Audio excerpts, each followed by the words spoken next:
कि ये नहीं तो कोई नहीं, तभी आप अपने पेरेंट्स से लड़ सकते हो, उन्हें मना सकते हो, आप चीज़ों को, रिलेशनशिप को स्ट्रॉन्गर, लंबा, और you know that it will work. जो हमने स्टार्टिंग में बात की थी कि और कोई ऑप्शन ही नहीं होता, और कोई ऑप्शन ही नहीं है, यही चाहिए, इसी के साथ रहना है, यही नहीं होगा तो कोई नहीं, दैट्स इट। किसी और से अगर घर वाले कैसे अरेंज मैरिज करा देते हैं यार, लड़कियां पागल बनाती हैं, घर वालों ने जबरदस्ती शादी करा दी, मेकअप करवाया ना तुमने बैठ के, तैयार हुई ना, लहंगा खरीदा ना, शॉपिंग में गई ना मैडम साथ साथ, रो रही है, रे पापा नहीं मान रहे हैं, घर वालों ने जबरदस्ती शादी करवा दी, कुछ नहीं होता, सब फिजुल ड्रामे। तुम ही चाह रहे हो कि वो अरेंज मैरिज हो, गो रिश्ते में ही मत जाओ। गो फॉर योर लाइफ, या तो फिर उसको मना ही कर दो कि यार देखो मेरे पेरेंट्स तुमको, मतलब मुझको तो नहीं करेंगे, मैं तो उनकी प्यारी बेटी हूँ, तुम्हें मार देंगे, किसी और की जिंदगी क्यों बर्बाद करनी है, क्योंकि तुम्हें तो अभी मजे करने हैं, तुम्हें तो अभी लवी डबी करना है, तुम्हें तो अभी सब कुछ skies pink and chocolates bouquets life. This is all nonsense कि पापा नहीं मानेंगे, you know it in your heart, पापा मानेंगे या नहीं मानेंगे, या तो मनाने का हिम्मत रखो, गुदा रखो, या तो फिर करो ही मत। ये आपने बहुत प्रैक्टिकल बात बोली है कि एक लड़की को अगर ये 100% पता है कि उसकी फैमिली नहीं मानेगी तो वो उस रास्ते पे चलेगी ही नहीं। फर्स्ट डे पे पता होता है, वो लड़कों को आना ही अलाउड नहीं करेगी अपनी जिंदगी में, पापा नहीं मानेंगे। पापा ने रिलेशनशिप अलाउड कर दिया, पापा ने मूवीज देखना, घूमना फिरना, पार्टीज में जाना सब अलाउड कर दिया, पापा ने बॉयफ्रेंड के साथ वैसे भी ओयोस में भी जाना अलाउड कर दिया, पापा अलाउड एवरीथिंग, बट पापा is not allowing for marriage. पापा को क्यों बुरा मना रही हो बहन, तुम्हारे अंदर हिम्मत नहीं है, तुम्हारे अंदर वो that you know that capacity नहीं है कि तुम अपने पेरेंट्स को मना पाओ या फिर स्टैंड ले पाओ। तुमको स्टैंड लेना सीखना पड़ेगा, नहीं कर सकते तो प्यार मत करो, ड्रामा मत करो, दैट्स इट। अभी ना बहुत सारी चीजों में एक ये होने लगा है कि मैं ना शादी के बाद सिर्फ हस्बैंड के साथ रहूंगी, इन-लॉज के साथ नहीं रहूंगी, फैमिली के साथ नहीं रहूंगी।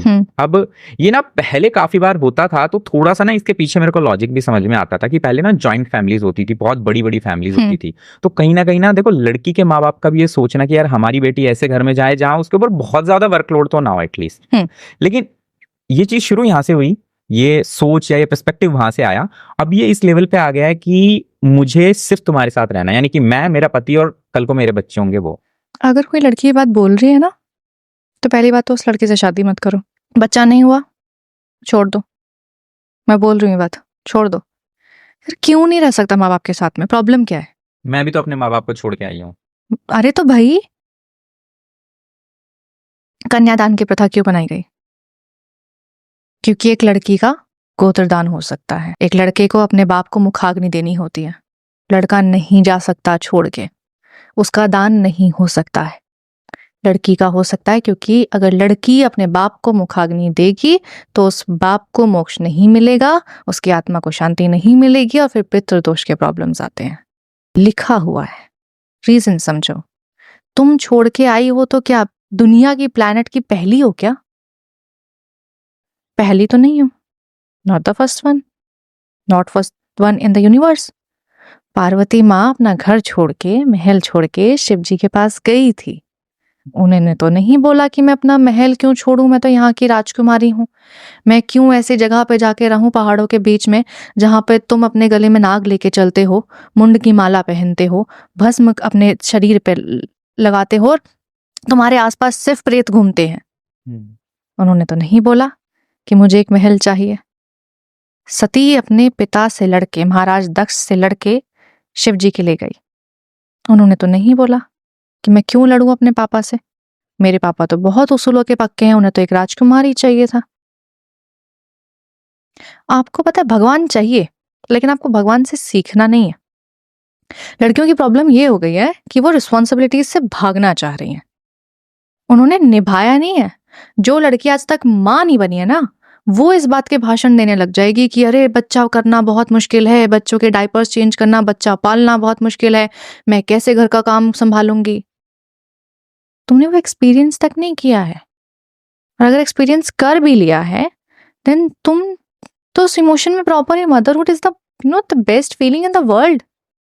आपको उतना बनाया कि आप एक घर संभाल सकते हो, आप एक एक जीवन अपनी कोख में रख सकते हो, हम रिश्तों से भागना, जिम्मेदारियों से भागना सीख रहे हैं, उनको निभाना नहीं सीख रहे। हमें पता है कि बच्चा नहीं पाल पाएंगे, नैनी रख लो, ठीक है। अगर बच्चा करना ही नहीं है, फिगर खराब हो जाएगा, ठीक है, surrogacy is also the option. क्या हो रहा है, कहाँ जा रहे हैं हम लोग?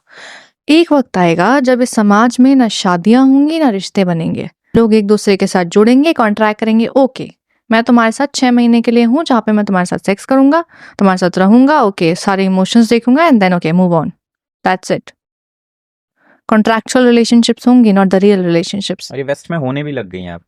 यार हम लोग पता है वेस्ट से इंस्पायर्ड हैं, it is okay to get inspired by the western culture, they are cool, they are good, they are very forward, वो बहुत आगे निकल चुके हैं। बट एटलीस्ट सी ना कि आप कौन सी सोसाइटी में रहते हो। True. आपके जितना एक स्टेट का पॉपुलेशन है, उनका वो कंट्री का पॉपुलेशन है। तो आप वो देखो कि उनके पास उतना नहीं है, उनके पास बहुत ज्यादा रिसोर्सेज हैं, तो वो उस तरीके से लाइफ जी रही हैं। उनको पता है वहां के वेस्ट के लोग जो हैं वो सिर्फ काम करते हैं कि जी लेंगे। उनका यही है कि हम जीने के लिए काम कर रहे हैं, कि हमारी जो चीजें हैं वो हमारी पूरी हो जाए, the needs are enough, that's it. हम लोग काम करने के लिए जी रहे हैं कि हम पूरा जिंदगी काम करते रहेंगे, भागते रहेंगे, सोचना है कामयाब होना है, घर बनाना है, प्रॉपर्टी लेनी है, गाड़ी बनानी है, सोना खरीदना है, ये करना है, वो करना है, जीना भूल गए। वेस्ट से इंस्पायर होना ठीक है, बट ये भी देखो कि आप रह कहाँ रहे हो। अब एक ना काफी बार देखने को मिल रही है एक चीज कि हस्बैंड ने वाइफ को पढ़ाया लिखाया ना, मेहनत की कि एक गरीब सा मजदूर था या एक मिडिल क्लास आदमी था, और वाइफ की फिर एक अच्छी गवर्नमेंट जॉब लग गई। जैसी जॉब लगी रफू चक्कर, गायब, हस्बैंड को छोड़ दिया। इनफैक्ट कई केसेस ऐसे आए कि बच्चों तक को छोड़ दिया। तो ऐसा क्यों होता है कि लड़की ना, अक्सर ऐसा देखा गया है कि जब लड़की ज्यादा कमाने लग जाती है, लड़की का स्टेटस फाइनेंशियली ऊपर चला जाता है मेल से, तो वो अपने से लो स्टेटस के मेल को एक्सेप्ट नहीं कर पाती। लड़कियों को शर्म आती है। अगर वो महंगी गाड़ी में नहीं बैठी हैं, वो महंगे कपड़े नहीं पहन रही हैं, वो अपनी गोदी में बच्चा लेके घूम रही हैं, या फिर बच्चों के डायपर्स चेंज कर रही हैं, उनका पति जो है वो भद्दा दिखता है या मोटा दिखता है या नाटा है, उनको शर्म आती है। वो चीज़ों को एक्सेप्ट और एम्ब्रेस करना नहीं जानती हैं। वो चीज़ों को उनसे एक्सपेक्टेशंस लगाना और उनसे एम्बैरस होना जानती हैं। लड़कियां यार पता है क्या है प्रॉब्लम, ये हो गई ना कि बहुत ज़्यादा ओवर एस्पायरिंग हो गई है, ओवर डिमांडिंग हो गई है और ओवर एक्सपेक्टिंग हो गई है। वो एक ऐसी फिल्म देख के रिलेशनशिप को रियल लाइफ में अप्लाई करने की कोशिश करती हैं जो कि रियल है ही नहीं। एक सेट बनाया गया जहाँ पे कहानी दिखाई गई कि ओके लड़का लड़की के बीच में प्रॉब्लम्स थी, लड़का लड़की मिले, शादी, and they lived happily ever after. But life doesn't and here. मतलब हैप्पीली एवर आफ्टर के बाद में भी तो बहुत सारी चीजें हैं। आपको घर बनाना है, आपको बच्चे करने हैं, बच्चों को पढ़ाना है, बढ़ाना है, उनकी शादी करनी है, उनको सेटल करना है, अपना भी एक ऐसा लाइफस्टाइल देखना है कि आपके रिटायरमेंट्स के भी प्लान हो। That is life. बट आप क्या देख रहे हो कि बस सुबह उठूंगी तो बेड टी मिलेगी, फिर उसके बाद में कोई आएगा जो मुंह में ब्रेकफास्ट भी डाल देगा, आपको उठा के तैयार भी कर देगा। There are makeup artist revolving around you, there are people revolving around you कि जो आपको बस प्रेज करते हुए घूम रहे हैं, जो आपको बस हमेशा ये बोल रहे हैं कि oh you are so beautiful, you are so intelligent, you are so intellectual, et cetera et cetera. तारीफ सुननी है हर जगह पे, और जहां पे उनको लगता है कि नो अब तो मैं एकदम I am the madam Maya now, उनको फिर ऐसा आदमी नहीं चाहिए जो उनका बॉय लगे, असिस्टेंट लगे। एक लड़की का परिवार हमेशा एक लड़का, एक घर ढूंढता है जो उनसे ऊपर हो। अच्छा था पहले, अच्छा था, लेकिन अब भी एक लड़की की शादी इस बिना पे नहीं करवाई जाएगी कि लड़का अच्छा है। इंडियन सोसाइटी में आज भी एक लड़की की शादी इसी बिना पे करवाई जाएगी कि लड़के की नौकरी क्या है, महीने की तनख्वाह क्या है।